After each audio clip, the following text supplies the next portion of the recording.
नमस्कार, मनी गुरु की इस खास पेशकश में आप सभी का स्वागत है। मैं हूं स्वाति रायना। किसी सेक्टर या फिर थीम में ग्रोथ का फायदा लेना है तो सेक्टोरल और थीमेटिक फंड में निवेश अच्छा विकल्प है। पर किसी भी सेक्टर और थीम को पहचानना इतना आसान नहीं, क्योंकि ये बहुत जोखिम भरे होते हैं और इनमें सही समय पर एंट्री और एग्जिट बहुत मायने रखते हैं। तो आज हम सेक्टोरल निवेश में पैसिव स्ट्रैटेजी पर चर्चा करेंगे, जानेंगे क्या है इनके फायदे। और इसी पर खास चर्चा के लिए हमारे साथ है दो एक्सपर्ट्स, चिंतन हरिया, head investment strategy ICICI prudential, और अनुराग झंवर, पार्टनर अपवाइजरी। चिंतन और अनुराग दोनों का स्वागत करते हैं मनी गुरु के आज के इस खास कार्यक्रम में। क्योंकि आज हम सेक्टोरल इन्वेस्टमेंट की बात करने वाले हैं, तो इसके हर पहलू की आज हम चर्चा करेंगे और जानेंगे क्या खास है इस समय पर, खास तौर पर सेक्टोरल निवेश में।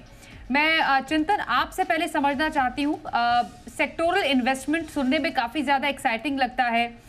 निवेशकों को आमतौर पर यह लगता है कि अगर किसी एक सेक्टर को पकड़कर उसमें निवेश कर लिया जाए तो अच्छा मुनाफा भी कमाया जा सकता है।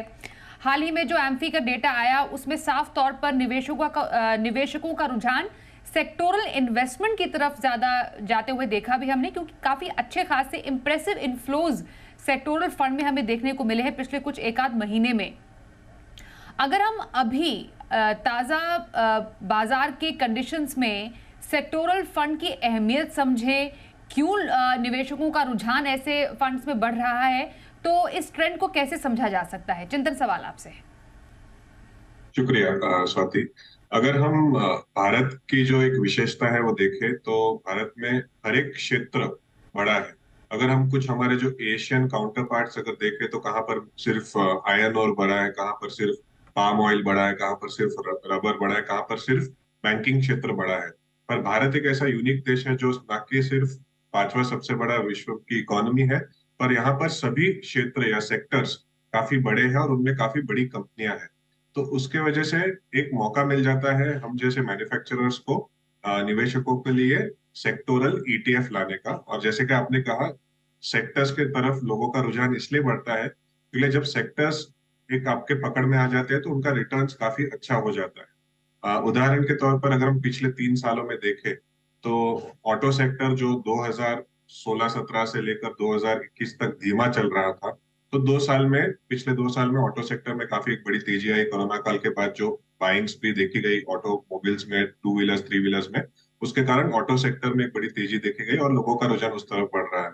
एक समय था 2019-20-21 में जब इंटरनेशनल आईटी टेक या फिर इंडिया आईटी यानी कि टेक्नोलॉजी क्षेत्र में काफी रुझान दिख रहा था।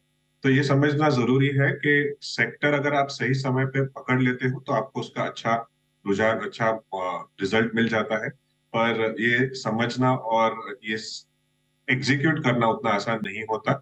इसलिए हम निवेशकों से ये गुजारिश करेंगे कि आप पहले समझिए अच्छी तरीके से, फिर सेक्टोरल फंड्स में निवेश कीजिए, क्योंकि इनमें रिटर्न्स अच्छे हो जाते हैं। पर अगर आप इसमें लेट इन्वेस्ट करते हो तो आपको नुकसान भी उसमें हो सकता है। जैसे कि हमने देखा 2008 में रियल एस्टेट सेक्टर में जो नुकसान हुआ, 2018 से जो mid and small cap sector में जो नुकसान हुआ, और अगर जो पिछले 2 सालों में देखें तो टेक्नोलॉजी सेक्टर और क्वालिटी एज अ टिल्ट में जो नुकसान हुआ। तो आप जरूर निवेश कर सकते हैं, पर आप पहले समझिए कि सेक्टर्स के जो कोऑर्डिनेट्स हैं वो कैसे चल रहे हैं, और फिर आप उसमें जरूर निवेश कर सकते हैं।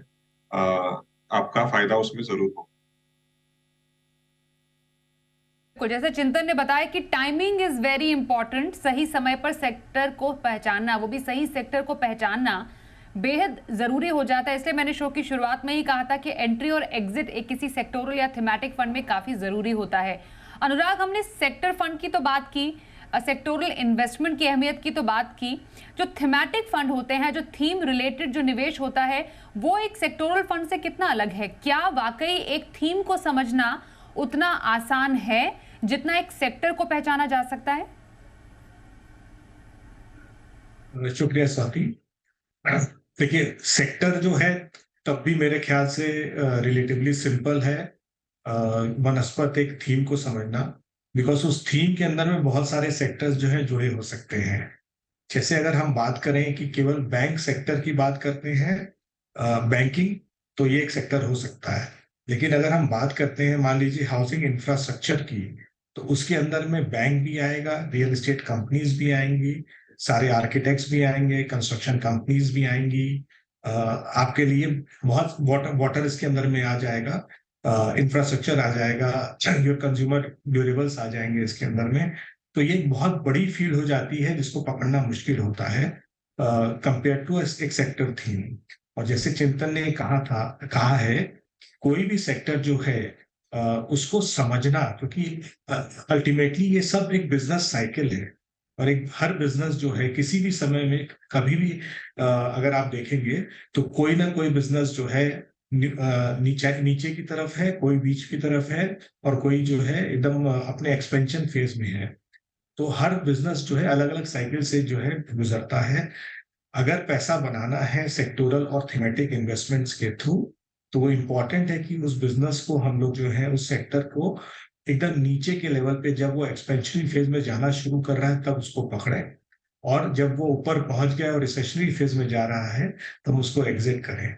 तो वो जो थीम है सेक्टर की, हम तभी प्ले कर पाएंगे जब हमको एक बहुत अच्छी अंडरस्टैंडिंग है इस चीज को प्ले करने की। लेकिन हाउएवर हैविंग सेड दैट, हमने एक रिसर्च की थी अभी हाल फिलहाल में, कि पिछले 20 साल का डेटा हमने लिया, और उसको जो है 3 ब्रॉड इंडेक्स के ऊपर में हमने इसको रन किया, निफ्टी 50 का, निफ्टी आईटी और निफ्टी फाइनेंशियल सर्विसेज का। तो उसमें हमने ये देखा कि अगर ये डेटा, अगर रोलिंग बेसिस पे हम मंथली डेटा देखें, और 3 साल के ऊपर में अगर हम कभी भी जो है अगर इन्वेस्टमेंट रखते हैं, तो उस केस के अंदर में ये रिटर्न्स कन्वर्ज होना शुरू कर देते हैं। जैसे निफ्टी है, निफ्टी 50, या फिर आपका आईटी इंडेक्स और एफएमसीजी फाइनेंशियल सर्विसेज इंडेक्स जो है, एक CAGR return of around 13 to 14% पे आ जाता है अराउंड 5 ईयर के टाइम फ्रेम के अंदर। लेकिन यही चीज अगर हम लोग जो है लेस देन 3 इयर्स के अंदर में देखते हैं, तो जो रिटर्न का जो अल्फा है सेक्टोरल फंड्स का 3 से 4% का है। हाउएवर उसके अंदर में काफी वेरिएशंस होते हैं, वोलेटिलिटी बहुत होती है, लेकिन आपको 3 से 4% का एक्स्ट्रा रिटर्न मिल सकता है अगर आप राइट सेक्टर को पकड़े। तो कहने का मतलब ये है कि लॉन्ग टर्म के ऊपर में अगर आपको प्ले करना है, तो sectors will even out, because cycles ऊपर उतार चढ़ाव होता रहेगा। लेकिन शॉर्ट टर्म में ये जो है ये आपके पोर्टफोलियो को फ्लिप देने की क्षमता रखता है। लेकिन जैसा सबने कहा है, एंट्री और एग्जिट की टाइमिंग बहुत जरूरी है समझना इसके अंदर। बिल्कुल, तो पहचानना सही सेक्टर और सही थीम को बहुत ही जरूरी है किसी भी निवेशक के लिए, ऐसा अनुराग भी बता रहे हैं। अब क्योंकि चिंतन, आपने सेक्टोरल ईटीएफ का जिक्र किया था, पिछले कुछ समय में पैसिव निवेश ने काफी ज्यादा जोर पकड़ा है। कई जो एएमसीज हैं वो अपने पैसिव फंड्स लेकर आई हैं, स्पेशली विद इन सेक्टर्स। जो ईटीएफ निवेश है जिसको हम पैसिव निवेश कहें, वो एज कंपेयर टू एक्टिव निवेश आपको लगता है ज्यादा फायदेमंद है एक निवेशक के लिए? और अगर है तो ऐसा क्यों? क्या खास है सेक्टोरल ईटीएफ में? तो हम एक्टिव और पैसिव की जब चर्चा करें, और ये चर्चा आजकल खास हो रही है क्योंकि सभी निवेशकों को ज्यादा पता चल रहा है पैसिव और इंडेक्स फंड्स और ईटीएफ्स के बारे में। हमारा ऐसा मानना है कि पहले तो निवेशकों को इक्विटी में निवेश करना जरूरी है, जहां पर भारत में लोग निवेश नहीं कर रहे हैं ज्यादा। रुझान बढ़ रहा है पर जितना हो सकता है पोटेंशियल उतना एक्सप्लोर नहीं हो रहा है। और हम एक्टिव वर्सेस पैसिव की बात नहीं करते, एक्टिव और पैसिव दोनों की जगह है निवेशकों के पोर्टफोलियो में। पैसिव में खास तौर पर अगर हम देखें सेक्टोरल ईटीएफ्स, पहले आज से 6-7 साल पहले भारत में ज्यादा सेक्टोरल ईटीएफ्स अवेलेबल भी नहीं थे निवेश करने के लिए। पर अगर हम आज देखें तो निवेशकों के पास एक बहुत बड़ा बुके है जिसमें वो निवेश कर सकते हैं। Auto, banking, financial services, infrastructure, FMCG, consumption इत्यादि बहुत सारे ऑप्शंस अवेलेबल है। पर ये चीज जानना जरूरी है कि निवेशक खुद जब एंट्री एग्जिट करते हैं, तो जैसे कि हमारे मित्र ने कहा, वहां पर टाइमिंग बहुत इंपॉर्टेंट हो जाता है और वो कर नहीं पाते। तो ऐसे प्रूडेंशियल म्यूचुअल फंड में जब हम सोच रहे थे तो हमने सोचा कि निवेशकों के लिए ऐसा क्या करे जिससे निवेशकों को खुद नहीं सोचना पड़े कि कब एंट्री करे, कितनी मात्रा में एंट्री करे और कब एग्जिट करे। तो इसलिए हमने जो passive strategy fund of fund लाया, वो इसी थॉट से लाया कि निवेशकों को सेक्टोरल ईटीएफ में निवेश करना चाहिए, जरूरी है। 15 से 20% उनका इन्वेस्टमेंट उसमें होना चाहिए। पर क्योंकि निवेशकों को हर सेक्टर के बारे में जानकारी नहीं हो सकती, क्यों ना हम हमारी expertise passive strategy fund of fund जो हमारा है उसके द्वारा निवेशकों के लिए लाए। तो हमारा ऐसा मानना है कि निवेशक खुद ना चूज करके अगर passive strategy fund of fund में भी निवेश करे तो उनको सेक्टोरल ईटीएफ का एक जो एक्सपीरियंस है वो एक्सपर्ट प्रोफेशनल हैंडलिंग के साथ मिल सकता है। एब्सोल्युटली। अनुराग, जब हम इस निवेशकों का जब ट्रेंड देखते हैं, हम वो हमें डेफिनेटली जो एम्फी का डेटा है उससे समझ में आता है, उसमें हम ये जान पड़ता है, हमें समझ में आता है कि क्या रुझान है निवेशकों का। जैसे कि पिछले कुछ समय में टुवर्ड्स स्मॉल कैप और मिड कैप निवेशकों का रुझान ज़्यादा बढ़ा है। एक्टिव फंड्स बेसिकली जो निवेशकों को ज़्यादा लुभाते हैं, वो शायद इसलिए भी हो सकता है क्योंकि उसमें ऑप्शंस बहुत सारे हैं, और जैसा कि अभी चिंतन ने भी कहा कि ईटीएफ का जो पूरा एक यूनिवर्स है वो धीरे धीरे बढ़ रहा है, इसलिए लोगों की रुचि उसमें भी बढ़ रही है। आपको लग रहा है आने वाले टाइम में एक्टिव के मुकाबले पैसिव में भी उतना ही इंटरेस्ट निवेशकों का होगा जितना हम एक एक्टिव म्यूचुअल फंड में देखते हैं, और इसलिए शायद पैसिव फंड भी काफ़ी ज़्यादा जो पेस है वो पकड़ रहे हैं, स्पेशली अगर हम सेक्टोरल इन्वेस्टमेंट में भी पैसिव स्ट्रैटेजी की बात करें। डेफिनेटली पैसिव इन्वेस्टमेंट जो है पेस पिकअप करेगा, क्योंकि इसके जो फायदे हैं, ईज ऑफ इन्वेस्टमेंट है आपका, जो लो कॉस्ट है इसके अंदर में, there are some very good जो इसके फायदे हैं। लेकिन आज की डेट में सबसे बड़ा जो चैलेंज है सेक्टर को ग्रो करने का वो लिक्विडिटी है। अगर आंकड़े को हम लोग देखें, ईटीएफ के अंदर में करीबन ऑलमोस्ट 138 140 ऑड फंड्स हैं, लेकिन अगर हम उसको डीपली देखें कि कितने फंड जो हैं और उनकी ट्रेडिंग की जो मात्रा है, तो वो जो थोड़े से अभी भी इतने ज्यादा जो है प्रॉमिसिंग नहीं है। करीबन 46 ऑड फंड्स हैं जिनकी जो एवरेज डेली वॉल्यूम अगर पिछले एक क्वार्टर का डेटा देखें वो 10,000 से ज्यादा है। और उस 46 ऑड फंड्स के अंदर में अगर हम सेक्टोरल फंड्स की बात करें, जिसमें कि फाइनेंशियल, आईटी और हेल्थ केयर आते हैं, इंफ्रास्ट्रक्चर और बाकी फंड्स उस पर नहीं आ पा रहे हैं क्योंकि उनकी वो वॉल्यूम नहीं है, वो 16 है। और अगर इसी आंकड़े को अगर 10,000 को हम ऊपर उठा करके 50,000 कर दें तो हमारे पास में मुश्किल से 10 ऐसे फंड्स हैं। तो इतने बड़े सेक्टर के अंदर में पैसिव इन्वेस्टमेंट में इसके जो फायदे हैं, जो वॉल्यूम जो हो रहा है वो उसको भी सपोर्ट नहीं कर रहा है। वो एक पॉइंट है, एक नजरिया है जिसको ग्रो करना है। और जिस तरह से हमारा जो म्यूचुअल फंड पेनिट्रेशन जो है 3 से 4% जीडीपी का हुआ है, उसमें कोई दो राय नहीं है कि आगे वाले समय में देश जैसे से प्रगति करेगा, फाइनेंशियल इंक्लूजन बढ़ेगा, और ये बढ़ेगा और उसका जो रुझान हमें ईटीएफ के अंदर में भी दिखेगा। बट एक्टिव स्ट्रेटेजी के जो फायदे वो ये है कि इसका जो डेल्टा है कंपेयर टू ईटीएफ वो ज्यादा है आज की डेट में। और क्योंकि मोस्ट ऑफ द ईटीएफ जो है वो केवल इंडेक्स को मिरर कर रहे हैं या कुछ फंड ऑफ फंड आए हैं, तो जो ऑप्शंस है अवेलेबल जो है वो एक्टिव स्ट्रेटेजी में ज्यादा है इन्वेस्टर्स को पिक करने के लिए।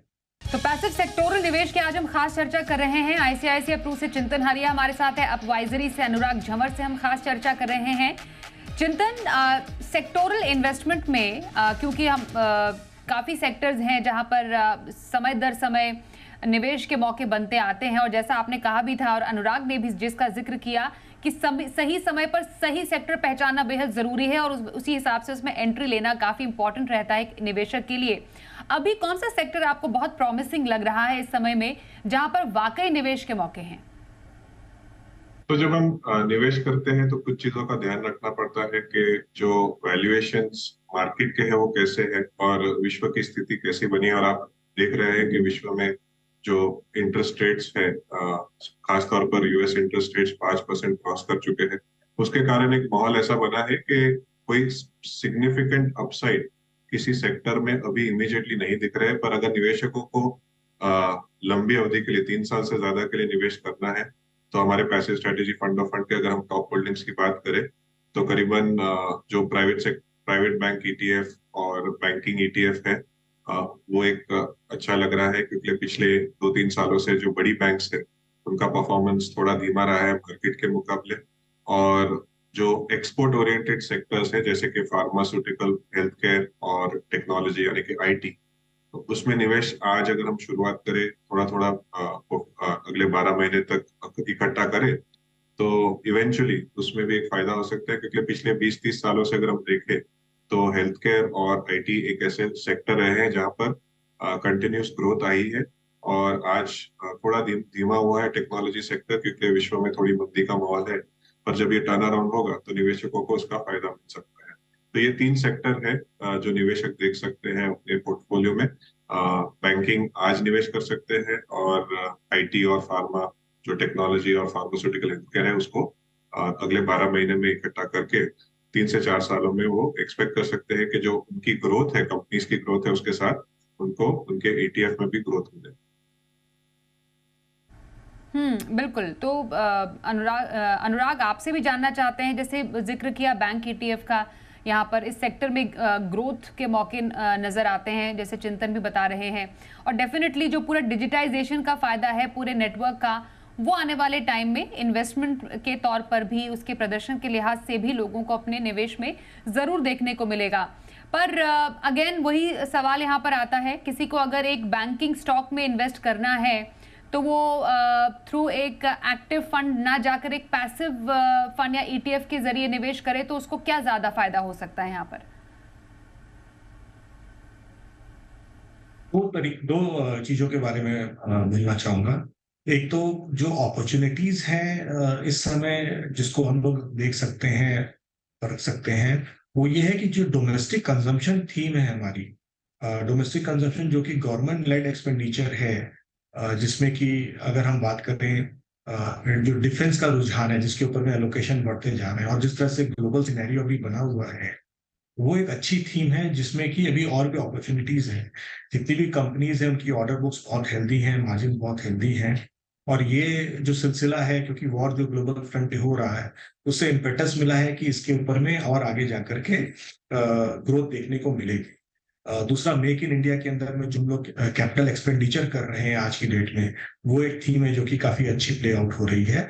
इंफ्रास्ट्रक्चर के ऊपर में भी काफी अच्छा रुझान है। और ये 3 जो सेक्टर्स हैं, इनका जो रिप्रेजेंटेशन पैसिव साइड में थोड़ा कम है, तो इसको एक्टिव स्ट्रैटेजी के थ्रू हमको देखना चाहिए कि हम कैसे एक अच्छे फंड के थ्रू, जो कि इस थीम्स पे खेल रहा है, उसमें धीरे धीरे एलोकेशन बढ़ा सकते हैं। जो ग्लोबल जो टर्मोइल है, इसका जो आईटी सेक्टर के ऊपर में ऑब्वियसली काफी वो दबाव पड़ा है आईटी सेक्टर के ऊपर में। बट यही एक अच्छी अपॉर्चुनिटी भी लगती है, क्योंकि जितने भी डिस्क्रिशनरी स्पेंडिंग अभी रुकी है, और जो आईटी सेक्टर के रिजल्ट्स में, और जो भी हम लोग रिक्रूटमेंट कर रहे हैं लोगों को, उसमें दबाव है। तो ये जो शेयर्स है धीरे धीरे एक्यूमुलेट करना चाहिए। और आईटी सेक्टर और फाइनेंशियल सेक्टर, ये 2 सेक्टर है जिसमें की लिक्विडिटी पैसिव स्ट्रेटेजी ETF के अंदर में अच्छी है। तो एक अगर हम लोग SIP मोड के थ्रू अगले 12 से 18 महीने में इन दोनों सेक्टर्स में एक्यूमुलेशन शुरू करते हैं, तो आगे जाकर के इन्वेस्टर्स को फायदा हो सकता है। फाइनेंशियल्स इसलिए भी क्योंकि एक डिजिटल थीम प्ले आउट कर रही है, एफिशिएंसीज बढ़ रही है, और जो इंटरेस्ट रेट और इन्फ्लेशन का जो साइकिल है अभी पॉज पे है। और जिस तरह से देखा जा रहा है, कुछ समय के बाद में ये रिवर्स होगा। और जब ये रिवर्स होगा तो इसका जो इकोनॉमिक एक्टिविटी में इम्पैक्ट आएगा, उससे सारे बैंक्स और फाइनेंशियल सर्विस सेक्टर को फायदा होगा। तो ये जो थीम है, आईटी एक कॉन्ट्रा थीम, जो कि ग्लोबल जो अनसर्टेनिटी है उसके लिए, और डोमेस्टिक कंजम्पशन और इंटरेस्ट रेट साइकिल को देखते हुए फाइनेंशियल थीम, ये दोनों एक अच्छी थीम है जिसको कि हम पैसिव से एक्यूमुलेट करना शुरू कर सकते हैं। ओके। तो ये बात हुई अनुराग के अपने व्यू पॉइंट की, कि कैसे क्या स्ट्रैटेजी रखनी चाहिए फिलहाल किसी भी सेक्टर या थीम में।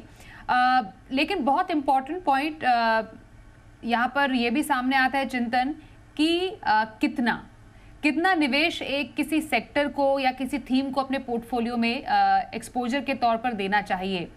क्योंकि ओवर एक्सपोजर भी सही नहीं है किसी भी पोर्टफोलियो के लिए। तो अगर एक प्रॉपर मिक्स चाहिए एक्टिव फंड्स का भी, पैसिव फंड का भी, उसमें विद इन पैसिव फंड आप एक किसी सेक्टोरल फंड में निवेश करना चाह रहे हैं, ETF में निवेश करना चाह रहे हैं, तो प्रपोर्शन आपकी नजर में क्या सही है? प्रपोर्शन इन्वेस्टर के रिस्क के एपिटाइट के ऊपर होता है। पर जो जनरली अगर हम देखें, पोर्टफोलियो कंस्ट्रक्ट करना है आपको, तो आपका जो अवेलेबल कॉर्पस है और आपको 5 साल तक वो पैसा नहीं चाहिए, तो आप 50% मल्टी एसेट फंड और बैलेंस एडवांटेज फंड कैटेगरी, जो एक्टिव फंड्स की कैटेगरी में आते हैं, उसमें निवेश कर सकते हैं। बाकी के 50% में 10% आप गोल्ड ETF में निवेश कर सकते हैं या गोल्ड में निवेश कर सकते हैं। 20% जो flexi cap diversified value funds है, स्पेशल सिचुएशन फंड्स है एक्टिव में, आप उसमें निवेश कर सकते हैं। और जो 20% बाकी है वो 20% आप जो पैसिव को एलोकेट कर सकते हैं।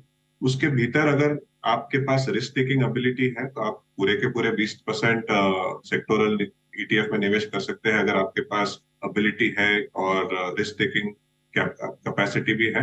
वरना आप 10% उसमें जो मार्केट कैप ओरिएंटेड ETF होते हैं उसमें निवेश कर सकते हैं, और 10% सेक्टरल थीमेटिक। तो हर निवेशक के अपने रिस्क एपिटाइट के हिसाब से समीकरण बन सकता है, पर हमारा ऐसा मानना है जो 20% आप पैसिव में निवेश करना चाहते हैं, या तो आप खुद चूज करिए, या तो आप passive strategy ETF fund of fund जो है उसके द्वारा आप एक्सपोजर ले सकते हैं।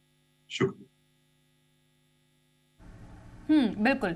और अनुराग, शो के अंत में आपसे जानना चाहते हैं, क्योंकि हर एक फंड को चुनने के पीछे एक होमवर्क की ज़रूरत होती है कि कैसे आपको फंड चुनना चाहिए, कैसे सही फंड की पहचान की जाए, क्योंकि सेक्टोरल और थीमेटिक फंड्स जो होते हैं वो इतने आसान नहीं होते हैं सिलेक्ट करने। जैसा हम शो की शुरुआत से कह रहे हैं, कोई एक या दो प्रिंसिपल्स या फंडामेंटल्स, या हम कुछ समझना चाहें आपसे एडवाइस, जिससे आसानी हो किसी फंड के चुनाव में जब हम सेक्टोरल फंड्स की बात करते हैं? इसके अंदर में सबसे पहले सेक्टर आइडेंटिफाई करने के बाद में हर सेक्टर के अंदर में केवल एक फंड के साथ में न जाएं, कम से कम 2 फंड उस कैटेगरी के अंदर में आप उसको जरूर चूज करें, और उसके अंदर में आप पास्ट ट्रैक रिकॉर्ड जरूर देखें, लिक्विडिटी देखें, जो फंड मैनेजर है उसकी काबिलियत, जो कि मार्केट के अंदर में उतार चढ़ाव आया है उसमें उसने कैसे चीजों को संभाला है और लॉन्ग टर्म में क्या रिटर्न दिया है, ये देखना बहुत जरूरी है। जब पेडिग्री अगर एक बार स्टेब्लिश हो जाती है, देन कम्स जो रिस्क, जो पोर्टफोलियो डाइवर्सिफिकेशन का जो लॉजिक है, तो उसके अंदर में अगर हमने 20% का कॉर्पस एक्ट, अगर हम पैसिव स्ट्रेटेजी की बात करें, with in that sectoral fund की बात करें, 15 से 20% एक हाई रिस्क कैटेगरी के अंदर में वहां पर एक्सपोजर कर सकते हैं। और उसके अंदर में आप जो है अलग अलग इन्वेस्टमेंट स्टाइल्स को पैसिव के अंदर में चूज कर सकते हैं, पैसिव और एक्टिव का कॉम्बिनेशन करके, ताकि आपका एक within the concentrated risk you are trying to diversify by looking at, अगर एक जोग्राफिकल डाइवर्सिफिकेशन हो जाता है जिसमें कि जो कंट्रीज हैं उनके ETFs हैं जो कि इस समय लो लेवल पे मिल रहे हैं, तो हम लोग वहाँ के ETFs को इंक्लूड कर सकते हैं फंड ऑफ फंड तरीके से, जैसे चिंतन ने बताया था। और विद इन डोमेस्टिक कंजम्पशन के अंदर में आप इंफ्रा थीम अगर आपको समझ में आती है, आपको IT थीम और फाइनेंशियल सर्विसेज थीम है वो समझ में आती है, लेकिन आपको जो भी करना है आपको ये श्योरिटी के साथ में करना है कि आप उस सेक्टर को अच्छे से समझें, या फिर आप ऐसे किसी एडवाइजर के या फंड मैनेजर के साथ जाएं जो कि आपको उसको जो है अच्छे से समझा सकता है कि वो इन्वेस्टमेंट का इस समय राइट मौका क्यों है। क्योंकि इसके अंदर में अगर आपकी कॉल सही नहीं जाती है तो there could be time value loss हो सकता है और थीम को प्ले आउट करने में समय लग सकता है। बिल्कुल। तो ये कुछ टिप्स और एडवाइस जो हमारे एक्सपर्ट्स की तरफ से, जिससे आपको मदद मिल सकती है अच्छे सेक्टर और थीम को चुनने में। बहुत धन्यवाद चिंतन और अनुराग, आप दोनों का हमारे साथ मनी गुरु के आज की इस चर्चा में शामिल होने के लिए। रुकते हैं यहाँ पर एक ब्रेक के लिए, खबरों का सिलसिला जारी रहेगा, देखते रहिए जी बिजनेस।